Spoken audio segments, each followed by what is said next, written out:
فرماتے ہیں، اس کو صاحب سبل الہدی والرشاد امام یوسف صالحی نے نقل فرمایا،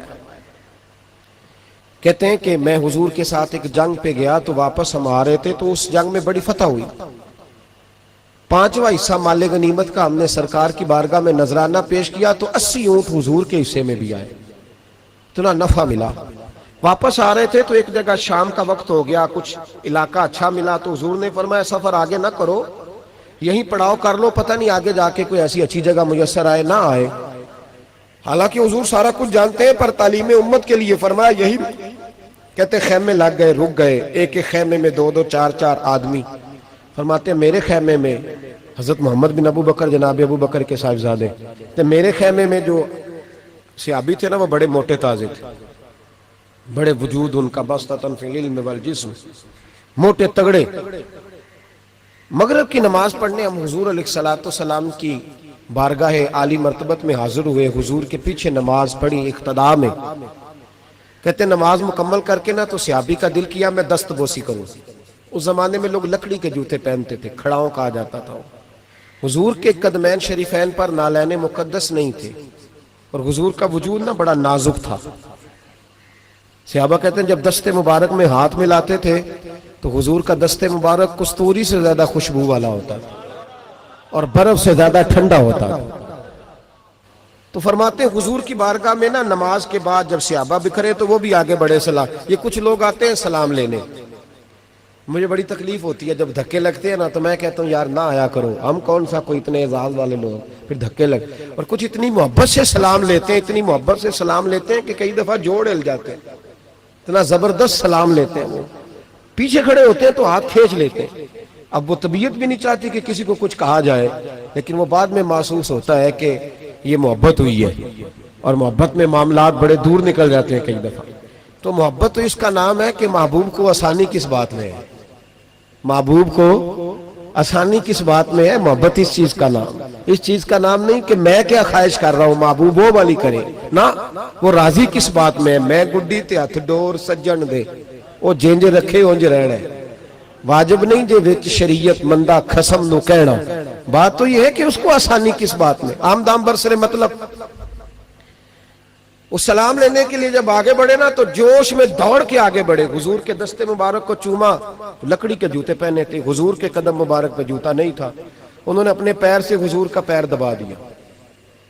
تو جو ہے میری بات پر، یہ باٹا کے جوتے پہننے والا جب کسی کا پیر دباتا ہے نا اور بندہ بھی تگڑا ہو تو ایک دفعہ سمجھ آتی ہے کہ کسی نے پیر دبایا ہے۔ تو محبوب کے دستے مبارک میں چھڑی رہتی تھی، سنت مبارکہ ہے چھڑی رکھنا، عصا مبارک۔ جب اس صحابی نے پیر دبایا نا تو نبی پاک اب وہ چھوڑ بھی نہیں رہے، دیر ہو گئی، پیر پہ پیر رکھ کے کھڑے، تو تکلیف محسوس کی، سرکار نے تو چھڑی پیٹ میں چبھائی، فرمایا یار میرا پیر تو چھوڑ دے۔ اب وہ پیچھے ہٹے تو بڑے پریشان ہوئے کہ یہ مجھ سے کیا ہو گیا، کانپنے لگے، رونے لگے۔ حضور نے فرمایا کوئی بات نہیں جاؤ۔ صحابہ نے بھی ذرا گھور کے دیکھا، محبوب نیچے بیٹھ گئے، اپنا قدم مبارک دبایا۔ حضرت محمد بن ابو بکر کہتے ہیں اپنے خیمے میں ہم لوگ چلے گئے، عشاء کی نماز بھی حضور کے پیچھے پڑھی، پر وہ صحابی ساری رات سو نہیں سکے، یار یہ مجھ سے کیا ہو گیا، گرا جو ان کی نگاہ سے وہ سنبھل نہیں سکتا، میں نے حضور کو تکلیف دی، محبوب کو تکلیف دی۔ کہتے وہ تڑپنے لگے، رونے لگے، یہ مجھ ساری رات میں تسلی دیتا کہ یار وہ کوئی ایسی ویسی بات نہیں، اللہ نے ہمارے محبوب کو رحمت للعالمین بنایا، اور حضور جانتے ہیں کہ تو نے جان بوجھ کے ایسا نہیں کیا، لیکن وہ اندر کا جو ہے نا وہ ماحول وہ ان کو سونے نہیں دیتا۔ کہتے ہیں سحری کا وقت ہوا تہجد کا، تو سیدنا بلال حبشی آئے، خیمے کے باہر کھڑے ہو کہنے لگے بندہ کدھر ہے جس نے کل مغرب کے وقت حضور کا پیر دبایا، کدھر ہے؟ کہتے ہیں اب تو وہ اور ڈرے اور کہنے لگے لگتا ہے میری مذمت میں قرآن آ گیا۔ محبوب کی غیر ارادی بے ادبی بھی اللہ کو پسند نہیں، کہا لگتا ہے آیتیں آ گئیں، پتہ نہیں میرے بارے میں کیا حکم آیا ہوگا، آپ اپنے ابا سے کہہ کے میری سفارش کرائیں گے، جناب صدیق اکبر سے کہیں گے، کہیں ایسا نہ ہو کہ میری دنیا بھی جائے اور آخرت بھی جائے۔ کہتے تڑپتے سسکتے در رسول پہ پہنچے، سحری کا وقت حضور تشریف فرما ہے، کہتے اب میں اور وہ منتظر تھے کہ کوئی ایسا حکم آئے گا، پتہ نہیں کیا بنے گا، اور اس حکم کے معاملے میں پھر کہاں تک بات جائے گی، قربان جائے جب حضور کے سامنے کھڑے ہوئے تو سارا کچھ جاننے والے محبوب نے اپنی امت کی تعلیم کے لیے فرمایا بھائی عشاء کے بعد ہی تجھے بلانے کا ارادہ ہوا تھا، پھر خیال آیا کہ تو کہیں سویا ہوگا، سحری میں لوگ اٹھ جاتے ہیں تہجد کے لیے، اس لیے تجھے بلایا ہے۔ فرماتے ہیں اب انتظار تھا کہ وہ بڑی بات آئے، ڈر رہے تھے، لیکن قربان جائیں نبی پاک نے پیر دبانے کا ذکر ہی نہیں فرمایا۔ حضور فرمانے لگے بلایا اس لیے ہے کہ کل شام میں نے تیرے پیٹ میں چھڑی چبھو دی تھی، تجھے تکلیف ہوئی ہوگی تو اللہ کی رضا کے لیے معاف نہیں کر دیتا۔ جناب محمد بن ابو بکر کہتے ہیں پہلے تو وہ اکیلا روتا تھا، اب ہم سب نے رونا شروع کر دیا۔ حضور آپ کیا فرمانے؟ کہنے لگے نہیں یار بیچارے کا پیٹ بڑا ہے، میں نے چھڑی چبھو دی، اس کو تکلیف ہوئی ہوگی۔ اور کیا لفظ ہے حدیث میں، محبوب فرمانے لگے میں ساری رات سو نہیں سکا، اس کا وہ درد۔